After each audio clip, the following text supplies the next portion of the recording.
आज वैशाख अमावस्या व्रत में सुने 5 महापुण्य फल देने वाली कथाएं एक साथ। बहुत समय पहले धर्मवर्ण नाम के एक वृप थे। वह बहुत ही धार्मिक प्रवृत्ति के थे। एक बार उन्होंने किसी महात्मा के मुख से सुना कि घोर कलयुग में भगवान विष्णु के नाम स्मरण से ज्यादा पुण्य किसी भी कार्य में नहीं है। जो पुण्य यज्ञ करने से प्राप्त होता है उससे कहीं अधिक पुण्य फल नाम सुमिरन करने से मिल जाता है। धर्मवर्ण ने इसे आत्मसात कर संन्यास लेकर भ्रमण करने निकल गए। एक दिन भ्रमण करते करते वह पितृलोक जा पहुंचे। वहां धर्मवर्ण के पितर बहुत कष्ट में थे। पितरों ने उन्हें बताया कि उनकी ऐसी हालत धर्मवर्ण के संन्यास के कारण हुई है, क्योंकि अब उनके लिए पिंडदान करने वाला कोई शेष नहीं। यदि तुम वापस जाकर गृहस्थ जीवन की शुरुआत करो, संतान उत्पन्न करो तो हमें राहत मिल सकती है। साथ ही वैशाख अमावस्या के दिन विधि विधान से पिंडदान करे। धर्मवर्ण ने उन्हें वचन दिया कि वह उनकी अपेक्षाओं को अवश्य पूर्ण करेगा। तत्पश्चात धर्मवर्ण अपने सांसारिक जीवन में वापस लौट आया और वैशाख अमावस्या पर विधि विधान से पिंडदान कर अपने पितरों को मुक्ति दिलाई। प्रेम से बोलिए तुलसी मैया की जय हो। हर महीने में एक बुढ़िया माई तुलसी माता का पूजन और सींचन करती और साथ में कहती, हे तुलसी माता, सत की दाता, मैं तेरा बिडला सींचती हूँ। मुझे बहू दे, पीताम्बर की धोती दे, मीठा मीठा घास दे, बैकुंठा में बास दे, चटक की चाल दे, पतक की मौत दे, चंदन का काठ दे, रानी सा राज दे, दाल भात का भोजन दे, 11 की मौत दे, श्री कृष्ण का कांधा दे। बूढ़ी माई की ये सभी बातें सुनकर तुलसी माता सूखने लगी। तो भगवान ने पूछा कि हे तुलसी, तुम क्यों सूख रही हो? भगवान की बातें सुन तुलसी माता कहने लगी कि एक बुढ़िया माई मेरे पास रोज आती है और वह पूजन करके यही बात कह जाती है। मैं सब बात को पूरा कर दूंगी, लेकिन भगवान कृष्ण का कंधा कहाँ से लाऊंगी? तो भगवान बोले, जब वो बुढ़िया मरेगी तो मैं अपने आप उसे कंधा देने आ जाऊंगा। तो बुढ़िया माई से कह देना। समय बीतता गया। जब बुढ़िया माई मर गई, सब लोग आ गए। जब माई को ले जाने लगे तो वह किसी से न उठी। तब भगवान एक 12 वर्ष के बालक का रूप धारण करके आए। बालक ने कहा, मैं कान में एक बात कहूंगा तो बुढ़िया माई उठ जाएगी। बालक ने कान में कहा, बुढ़िया माई मन की निकाल ले, पीताम्बर की धोती ले, मीठा मीठा घास ले, बैकुंठा बास ले, चटक की चाल ले, पटक की मौत ले, कृष्ण जी का कांधा ले। यह सुनकर बुढ़िया माई हल्की हो गई। भगवान ने कंधा दिया और बुढ़िया माई को मुक्ति मिल गई। हे तुलसी माता, जैसे बुढ़िया माई को मुक्ति दी वैसे सबको देना। प्रेम से बोलिए तुलसी मैया की। एक ब्राह्मण और ब्राह्मणी रहते थे। वे दोनों भगवान के भक्त थे। घर में सब कुछ था, पर उनके कोई संतान नहीं होने से वे अति दुखी रहते थे। एक दिन अपनी पत्नी से वन में तपस्या करने जाने के लिए कहा और भगवान पर भरोसा करके वन में चला गया। ब्राह्मण जंगल में जाकर तप करने लगा। बहुत वर्ष बीत गए। उसको वैराग्य हुआ कि अब अपना जीवन समाप्त कर दूंगा। इस प्रकार के सोचकर वह पेड़ की डाली पर फांसी का फंदा लगाकर मरने को तैयार हो गया। तब अमावस्या माता प्रकट होकर बोली, हे ब्राह्मण, तुम्हारे 7 जन्मों तो कोई भी संतान नहीं लिखा है, किंतु मैं तुम्हें 2 कन्याओं का वरदान देती हूँ। एक का नाम अमावस्या, दूसरी का नाम पूनम रख देना। तेरी स्त्री को कहना कि वह अमावस्या का व्रत या उपवास करे। अमावस्या के दिन 1 कटोरी चावल भरकर उस पर दक्षिणा रखकर किसी मंदिर में रखना। ऐसा 1 साल तक करना। 1 कटोरी चावल सहित दान करते रहना। ब्राह्मण घर आया, अपनी पत्नी को बताया और अमावस के दिन ब्राह्मणी ने व्रत रखा। कुछ दिन बाद उसके 2 कन्या हुई। तब उसने एक का नाम अमावस्या और दूसरी का नाम पूनम रखा। कन्या जब बड़ी हो गई तो उनका विवाह किया। बड़ी बहन अमावस बहुत धार्मिक थी, जबकि छोटी बहन भगवान को बिल्कुल नहीं मानती थी। बड़ी बहन के घर में तो अन्य धन के भंडार भरपूर था, पर छोटी बहन पूनम के दुख का पार नहीं था। जब बड़ी बहन अमावस को छोटी बहन के बारे में सब कहानी मालूम हुआ कि उसकी बहन बहुत दुखी है, तब अमावस्या गाड़ी भरकर सामान लेकर घर गई और छोटी बहन को कहा, बहन पूनम, तुम भी अमावस्या का व्रत करो और पूजा करके उपवास करो, जिससे तुम्हारे घर में सुख समृद्धि का भंडार भरेगा। 1 साल तक कटोरा भरकर सब दक्षिणा दान करना। पूनम ने अपनी बहन के कही अनुसार वैसा ही किया। कुछ दिनों के बाद उसके भी घर में धन धान्य और संतान को वृद्धि होने लगी। इस प्रकार जो भी अमावस्या माता का व्रत आदि विधि पूर्वक करेगा, उसके घर में सुख समृद्धि का भंडार सदा भरी रहेगी। अभी प्रेम से बोलो, अमावस्या मैया की जय हो। एक गांव में एक साहूकार रहता था। साहूकार की एक बेटी थी, जो कि हर रोज पीपल सींचने जाती थी। पीपल के वृक्ष में से लक्ष्मी जी प्रकट होती थी और चली जाती। एक दिन लक्ष्मी जी ने साहूकार की बेटी से कहा कि तू मेरी सहेली बनेगी। तब लड़की ने कहा, मैं अपने पिताजी से पूछकर कल बताऊंगी। अब साहूकार की बेटी ने घर आकर अपने पिता को सारी बात बताई। तब उसके पिताजी बोले कि वह तो लक्ष्मी माता है, आपने को और क्या चाहिए, तुम लक्ष्मी माता की सहेली बन जाओ। दूसरे दिन वह लड़की फिर गई।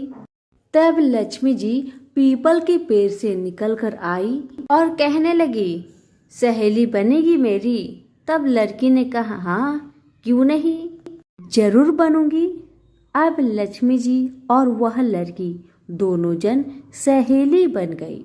एक दिन लक्ष्मी जी ने अपनी सहेली को खाने का न्योता दिया। घर आकर लड़की ने अपने माँ पिता से कहा कि मेरी सहेली ने मुझे खाने का न्योता दिया है। तब पिता ने कहा कि सहेली के यहाँ जिमने जाइयो, पर संभाल कर जाना। तब वह लक्ष्मी जी के यहाँ जिमने गई तो लक्ष्मी जी ने उसे 1-2 साल ओढ़ने के लिए दिया। रुपए दिए, सोने की चौकी, सोने की थाली में 36 प्रकार के भोजन करा दिए। जिम कर जब वह जाने लगी तो लक्ष्मी जी ने पल्ला पकड़ लिया और कहने लगी कि मैं भी तेरे घर जिमने आऊंगी। तब लड़की ने कहा, हाँ सहेली, क्यों नहीं, जरूर आना। अब वह घर जाकर चुपचाप बैठ गई। तब पिता ने पूछा कि सहेली की यहाँ से जिम कर आ गई और तू उदास क्यों बैठी है। तब उसने कहा, पिताजी, मेरे को तो लक्ष्मी जी ने इतना कुछ दिया, अनेक प्रकार के भोजन कराए, परंतु मैं कैसे उनको जिमाऊंगी, अपने घर में तो कुछ भी नहीं है।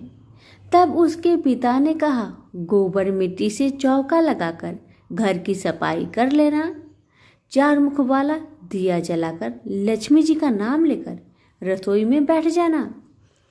लड़की सफाई करके लड्डू लेकर बैठ गई। उसी समय एक रानी नहा रही थी। उसका 9 लखा हार चील उठाकर ले गई और उसके घर वह 9 लखा हार डाल गई और उसका लड्डू ले गई। बाद में वह हार को तोड़कर बाजार में गई और सामान लाने लगी तो सुनार ने पूछा कि क्या चाहिए। तब उसने कहा कि सोने की चौकी, सोने के थाल, साल दुसाला दे दे, मोहर और सामग्री दे, 36 प्रकार का भोजन हो जाए इतना सामान दे। सारी चीजें लेकर बहुत तैयारी करी और रसोई बनाई। तब गणेश जी से कहा कि लक्ष्मी जी को बुलाओ। आगे आगे गणेश महाराज, पीछे पीछे लक्ष्मी जी आई। उसने फिर चौकी डाल दी और कहा, सहेली चौकी पर बैठ जा। तब लक्ष्मी जी ने कहा, सहेली चौकी पर तो राजा रानी के भी मैं नहीं बैठी, किसी के भी यहाँ नहीं बैठी। तो उसने कहा, पर मेरे यहाँ तो तुम्हें बैठना ही पड़ेगा। फिर लक्ष्मी जी चौकी पर बैठ गई। तब उसने बहुत खातिर की, जैसे लक्ष्मी माता ने करी थी वैसे ही उसने भी करी। लक्ष्मी जी उस पर बहुत प्रसन्न हुई और घर में खूब रुपए एवं लक्ष्मी हो गई। साहूकार की बेटी ने कहा, मैं अभी आ रही हूँ, तुम यहीं पर बैठी रहना। और वह चली गई। लक्ष्मी जी गई नहीं और चौकी पर बैठी रही। उसको बहुत दौलत दी। हे लक्ष्मी माता, जैसे आपने साहूकार की बेटी को दिया वैसे सबको देना। कहानी सुनते, हुक्कारा भरते अपने सारे परिवार को देना, पीहर में देना, ससुराल में देना, बेटे पोते को देना। हे लक्ष्मी माता, सबका कष्ट दूर करना, दरिद्रता दूर करना, सबकी मनोकामना को पूर्ण करना। तो प्रेम से बोलिए, लक्ष्मी माता की जय हो। श्री कृष्ण भगवान जी का वचन है कि जो प्राणी इस गर्भ गीता का सद्भावना से विचार मनन करता है सो पुरुष फिर गर्भवास में नहीं आता। अर्जुन कहने लगे, हे कृष्ण भगवान, यह प्राणी जो गर्भ विषय में आता है सो किस दोष के कारण आता है। हे प्रभु, जब यह जन्मता है तब इसको जरा आदि रोग लगते हैं, फिर मृत्यु होती है। हे भगवान, वह कौन सा कर्म है जिसके करने से जन्म मरण से रहित होवे। श्री कृष्ण भगवान कहने लगे, हे अर्जुन, यह मनुष्य जो है सो अंधा मूर्ख है और संसार के साथ प्रीति करता है। यह पदार्थ मैंने पाया है और वह मैं पाऊंगा, ऐसी चिंता इस प्राणी के मन से उतरती नहीं। 8 पहर माया को ही मांगता है, इन बातों को करके बार बार जन्मता है और मरता है। वह गर्भ विषय दुख पाता रहता है। अर्जुन कहने लगे, हे कृष्ण भगवान, यह मन हाथी की न्याय है, तृष्णा इसकी शक्ति है। यह मन तो 5 के बस में है, काम, क्रोध, लोभ, मोह और अहंकार। इन 5 में अहंकार बहुत बली है। ये कौन सा यत्न है जिसे मन बस में होए। वैसा ही मन रूपी हाथी को बस में करने के लिए ज्ञान रूपी अंकुश है। अहंकार करने से यह जीव नरक में पड़ता है। अर्जुन कहने लगे, हे भगवान, जो एक तुम्हारे नाम के लिए वन खंड में फिरते हैं, एक वैरागी हुए हैं, एक धर्म करते हैं, इनको कैसे जाने जो वैष्णव है वे कौन है। श्री कृष्ण भगवान कहने लगे, हे अर्जुन, मेरे ही नाम के लिए वनों में फिरते हैं वह सन्यासी कहते हैं। एक सिर पर जटा बांधते हैं, एक अंग पर भस्म लगाते हैं। उनमें हम नहीं है क्योंकि इनमें अहंकार है। इससे मेरा दर्शन दुर्लभ है। अर्जुन कहने लगे, हे भगवान, वह कौन सा पाप है जिससे स्त्री की मृत्यु हो जाती है? वह कौन सा पाप है जिससे पुत्र मर जाता है? और नपुंसक कौन से पाप से होते हैं? श्री भगवान कहने लगे, हे अर्जुन, जो किसी से कर्जा लेता है और देता नहीं, इस पाप से औरत मरती है। और जो किसी की अमानत रखी हुई बचा लेता है, उसके पुत्र मर जाते हैं। जो किसी का कार्य किसी के गोचर आए पड़े और वह जबानी कहे कि मैं तेरा कार्य सबसे पहले कर दूंगा, और जब समय आए तब उसका कार्य ना करे, इस पाप से नपुंसक हो जाता है। ये बड़े पाप है। अर्जुन कहने लगे, हे भगवान, कौन पाप से मनुष्य सदैव रोगी रहता है? किस पाप से गधे का जन्म पाता है, स्त्री का जन्म पाता है, तथा टट्टू का जन्म क्यों कर पाता है? और बिल्ली का जन्म किस पाप से होता है?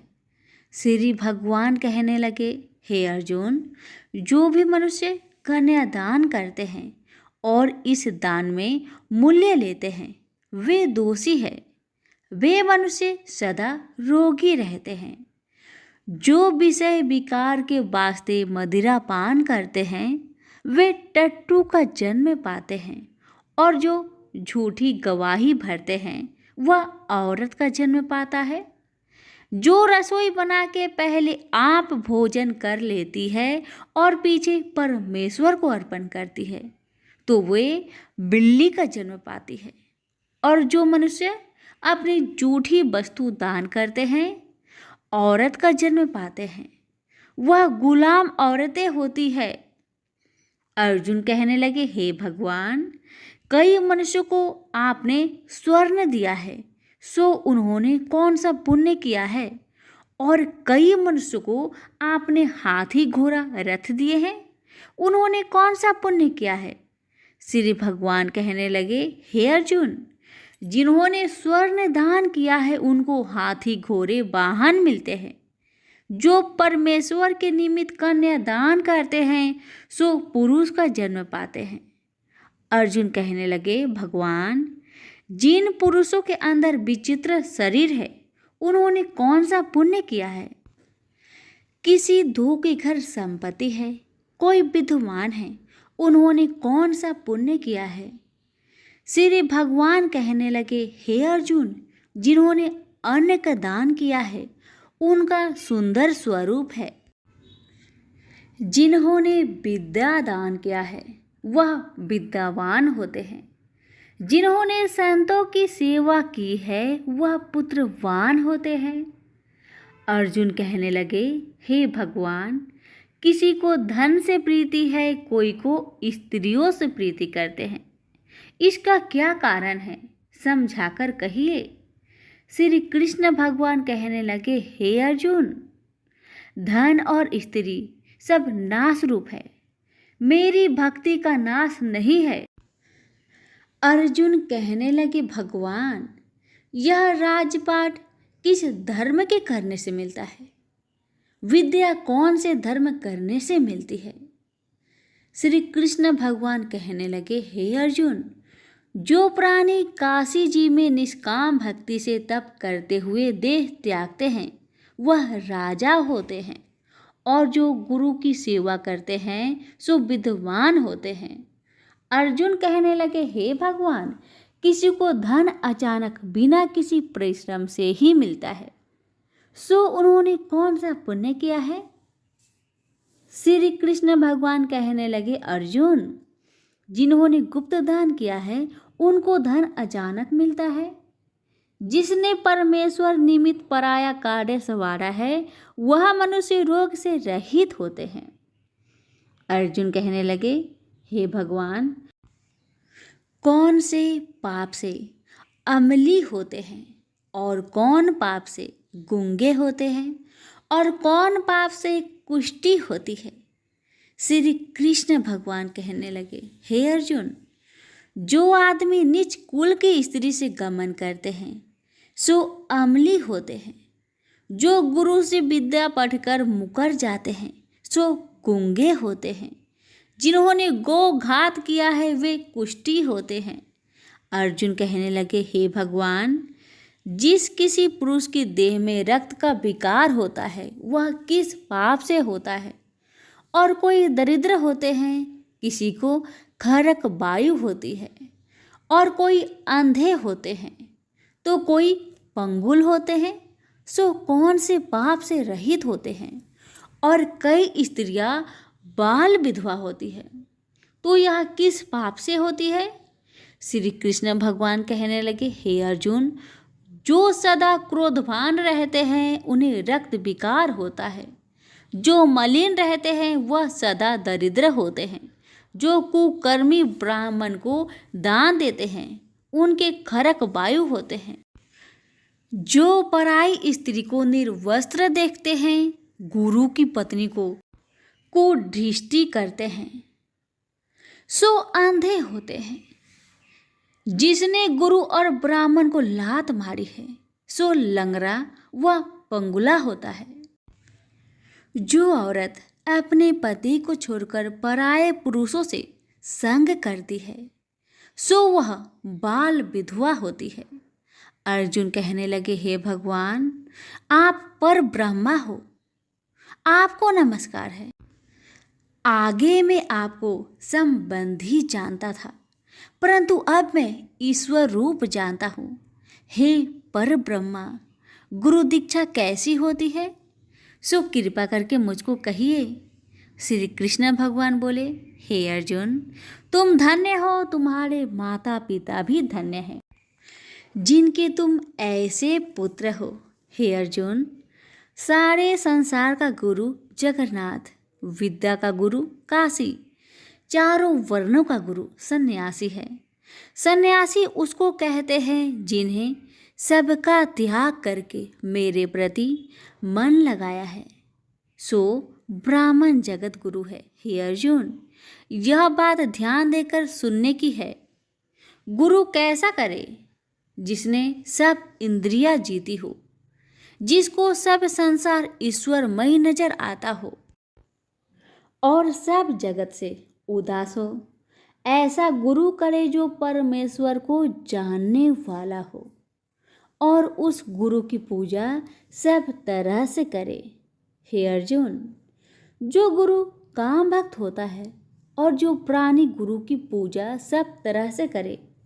हे अर्जुन, जो गुरु का भक्त होता है और जो प्राणी गुरु के सम्मुख होकर भजन करते हैं उसका भजन करना सफल है। जो गुरु से विमुख है उनको 7 ग्राम माड़े का पाप है। गुरु से विमुख प्राणी दर्शन करने योग्य नहीं होते। जो गृहस्थी संसार में गुरु के बिना है चांडाल के समान है। जिस तरह मदिरा का भंडार हो उसमें जो गंगा जल है सो अपवित्र है, इसी तरह गुरु से विमुख का भजन सदा अपवित्र होता है। उसके हाथ का देवता भी नहीं लेते, उसके सब कर्म निष्फल है। कुकर, शुकर, गंधर्व, काग, ये सब की सब योनियों में बड़ी खोटी योनि है। इन सब से यह मनुष्य खोटा है। जो गुरु नहीं करता, गुरु बिना गति नहीं होती, यह अवश्य नरक को जाएगा। गुरु दीक्षा बिना प्राणी के सब कर्म निष्फल होते हैं।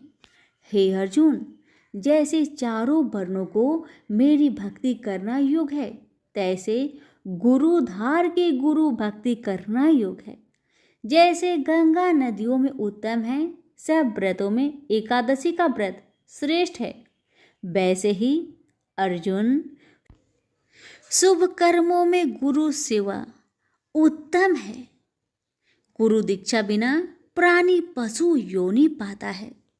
जो धर्म भी करता है सो पशु योनि में फल भोगता है, 84 योनियों में भ्रमता रहता है। अर्जुन कहने लगे, हे श्री कृष्ण भगवान, गुरु दीक्षा क्या वस्तु है? कृष्ण भगवान कहने लगे, हे अर्जुन, धन्य जन्म है तेरा जिसने यह प्रश्न किया है, तू धन्य है। गुरु दीक्षा के 2 अक्षर है, हरिओम। इन अक्षरों को गुरु कहता है। यह चारों वर्णों को अपनाना श्रेष्ठ है। हे अर्जुन, जो गुरु की सेवा करता है उस पर मेरी प्रसन्नता है। वह 84 से छूट जाएगा, जन्म मरण से रहित हो, नरक नहीं भोगता। गुरु की सेवा करता है उसको कई अश्वमेघ यज्ञ के पुण्य का फल मिलता है। गुरु की सेवा मेरी सेवा है। हे अर्जुन, हमारे तुम्हारे संवाद को जो पढ़े सो गर्भ के दुख से बचेंगे, 84 कट जाएगी। इसी से इस पाठ का नाम गर्भ गीता है। श्री कृष्ण भगवान जी के मुख से अर्जुन ने श्रवण की है। गुरु दीक्षा लेना उत्तम कर्म है। उसका फल है कि नरक से वह 84 जीव से बचा रहता है। भगवान बहुत प्रसन्न होते हैं। सभी प्रेम से बोलिए, श्री कृष्ण भगवान की जय। एक लपसी था, एक तपसी था। तपसी हमेशा भगवान की तपस्या में लीन रहता था। लपसी रोजाना 1.25 सेर की लपसी बनाकर भगवान का भोग लगाकर जीम लेता था। एक दिन दोनों लड़ने लगे। तपसी बोला, मैं रोज भगवान की तपस्या करता हूँ, इसलिए मैं बड़ा हूँ। तपसी बोला, मैं रोज भगवान को 1.25 सेर लापसी का भोग लगाता हूँ, इसलिए मैं बड़ा हूँ। नारद जी वहां से गुजर रहे थे। दोनों को लड़ता देखकर उनसे पूछा कि तुम क्यों लड़ रहे हो? तपसी ने खुद के बड़ा होने का कारण बताया और लपसी ने अपना कारण बताया। नारद जी बोले, तुम्हारा फैसला मैं कर दूंगा। दूसरे दिन लपसी और तपसी नहाकर अपनी रोज की भक्ति करने आए तो नारद जी ने छुपकर 1.25 करोड़ की एक अंगूठी उन दोनों के आगे रख दी। तपसी की नजर जब अंगूठी पर पड़ी तो उसने चुपचाप अंगूठी उठाकर अपने नीचे दबा ली। लपसी की नजर अंगूठी पर पड़ी लेकिन उसने ध्यान नहीं दिया। भगवान को भोग लगाकर लपसी खाने लगा। नारद जी सामने आए तो दोनों ने पूछा कि कौन बड़ा है, तो नारद जी ने तपसी से खड़ा होने को कहा। वो खड़ा हुआ तो उसके नीचे दबी अंगूठी दिखाई पड़ी। नारद जी ने तपसी से कहा, तपस्या करने के बाद भी तुम्हारी चोरी करने की आदत नहीं गई, इसलिए लपसी बड़ा है और तुम्हें तुम्हारी तपस्या का कोई फल भी नहीं मिलेगा। तपसी शर्मिंदा होकर माफी मांगने लगा। उसने नारद जी से पूछा, मुझे मेरी तपस्या का फल कैसे मिलेगा? नारद जी ने कहा, यदि कोई गाय और कुत्ते की रोटी नहीं बनाएगा तो फल तुम्हें मिलेगा। यदि कोई ब्राह्मण को भोजन करवाकर दक्षिणा नहीं देगा तो फल तुम्हें मिलेगा। यदि कोई साड़ी के साथ ब्लाउज नहीं देगा तो फल तुझे मिलेगा। यदि कोई दिए से दिया जलाएगा तो फल तुझे मिलेगा। यदि कोई सारी कहानी सुने लेकिन तुम्हारी कहानी नहीं सुने तो फल तुझे मिलेगा। उसी दिन से हर व्रत कथा कहानी के साथ लपसी तपसी की कहानी भी सुनी और कही जाती है। तो प्रेम से बोलिए विष्णु भगवान की जय। धन्यवाद।